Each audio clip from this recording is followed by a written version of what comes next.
Welcome back to Lessons Learned, where we talk about the life lessons we inadvertently learn through games and more.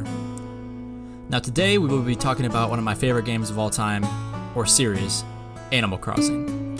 Now this episode is not just based on one single game, but the whole series. When it comes to Animal Crossing, I typically find it to be the hardest game to explain to my friends and family on why it's so fun. I guess when I tell people you make friends with animals and fish and stuff, and it's pretty relaxing, they don't really understand what I mean. When New Horizons was coming out a couple summers ago, I was really trying to convince my wife and a few other friends that Animal Crossing was really cool. And they really just didn't get the point of talking to animals, digging up fossils, really, until they tried the game themselves. Anyways, in the end, my wife and two other friends bought Switch Lites to play the game. Booyah. So let me try my best to explain Animal Crossing to you. Animal Crossing is a social simulation game created by Nintendo. You are a player character who lives in a village inhabited by animals who can talk. You carry out different activities such as fishing, catching bugs, paying off your debt, and fossil hunting. The coolest part about the game, in my opinion, is that it is set to your time zone. So if it's 11 a.m. in real life, it's also 11 a.m. in-game. So the morning time, golden hour, looks really cool. Now the weather and music also have their own relaxing ambience, which we will cover later. Since the game's release, there have been 5 games. And since its initial release in 2001, 5 Animal Crossing games have been released worldwide. One each for the Nintendo 64, and then reissued for the GameCube, the Nintendo DS, the Wii, the Nintendo 3DS, and now the Nintendo Switch. The series has been both critically and commercially successful and has sold over 60 million units worldwide. 3 spin-off games have also been released: Animal Crossing Happy Home Designer for Nintendo 3DS, Animal Crossing Amiibo Festival for Wii U, and Animal Crossing Pocket Camp for mobile devices. Personally, I've only played Pocket Camp, and it was alright. I thought it was pretty fun while I was waiting for New Horizons. Now each of these games offered a really unique experience that was different each time the games went on, including customization, graphics were getting better, more villagers, etc. Another thing I really liked is that each animal in game had its own personality, and they also got to know you as a player. So in the end, a grumpy grizzly bear may eventually warm up to you and be your friend.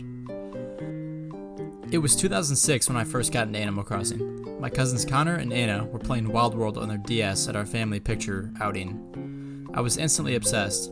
I went with my mom to Toys R Us the next day and bought the game. From there, I was hooked, trying to catch different bugs at 3 a.m. on a school night, or waking up in the mornings to try and catch a fish that would only spawn at 5 a.m. and be worth the most money. The biggest thing about Animal Crossing, in my opinion, was it was so good at teaching young kids and adults alike to have responsibility. Let me break down some of the life lessons that Animal Crossing may or may not have taught some of us. First, like in my other videos, like Webkinz and Club Penguin, money is very important, and you have to work for something you want. Tom Nook is a raccoon with 2 sons, Timmy and Tommy, who run a shop, and you can sell them weeds, fossils, shoes, tires, fish, whatever you want, to get money from them. In the beginning of really every single Animal Crossing game, you have to take out a loan from Tom Nook and pay it off. Today, many of us know how annoying debt is, but like our character's reaction in game, when we pay off our debt, it feels incredible. Okay, so we can move away from the monetary lessons. Animal Crossing, as weird as it sounds, helped many of us deal with moving on. In most Animal Crossing games, you have no option on if your favorite villager moved on a random day, and you never saw them again. As a little kid, it was hard to say goodbye to some of my favorite villagers. However, with future games, you actually had the option to tell them, okay, I want you to stay, or okay, I want to kick you off my island. This thought of saying goodbye is very pivotal for all to learn, because loss is something that cannot be avoided in life. Another lesson I learned was getting involved in community. While it was so fun to participate in the bug off or go fishing in game, taking that experience and getting involved in real life was something that the game could not offer. Animal Crossing community was so fun, but going and getting involved in real life was very real and tangible, and something I cherished and learned from Animal Crossing.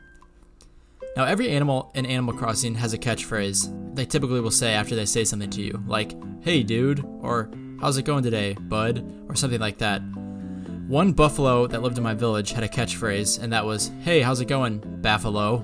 Baffalo, and I have no clue why. Anyways, I saw that villager a lot and talked to them a lot. And in 2nd grade, I was in a class spelling bee, and I had made it to the end. The final word was buffalo, and I knew I had this one in the bag. I was going to take that trophy and hang it up in my room. So anyways, they said, "Nathan, spell buffalo," and I spelt it like a champ, Baffalo, and I lost, thanks to Animal Crossing. Now lastly, Animal Crossing really taught me to enjoy nature. It's ironic that I'm making this video by looking at a screen, and you're watching it on a screen, and Animal Crossing was played on a screen, but bear with me. Animal Crossing was all about nature and digging up fossils and looking for fish and going outside. But in the end, going outside in the real world and getting fresh air and putting away my phone and exploring in the woods like my villager was something I'll never forget. We live in a world where phones are glued to our hip, and this game just taught me to kind of put my devices down and go get lost in the woods and have fun, and just be more present where I am, anywhere, and just enjoy the small things in the world. Now I could go on and on about this game. I love Animal Crossing so much, but if I'm being honest, I'm going to make plenty of videos about Animal Crossing. The music of Animal Crossing is a tier of its own. The game has the best holiday events ever. I think this game highly impacts people's mental health in a good way, but I'm going to make videos of all three of those topics down the road. So, if you played Animal Crossing and had any great experience, any nostalgic feelings from the game at all, let me know in the comments. Anyways, thanks so much for watching today's episode of Lesson Learned. If you like this video, please leave a like, and if you aren't yet subscribed, feel free to do that if you like my videos. Have a great day.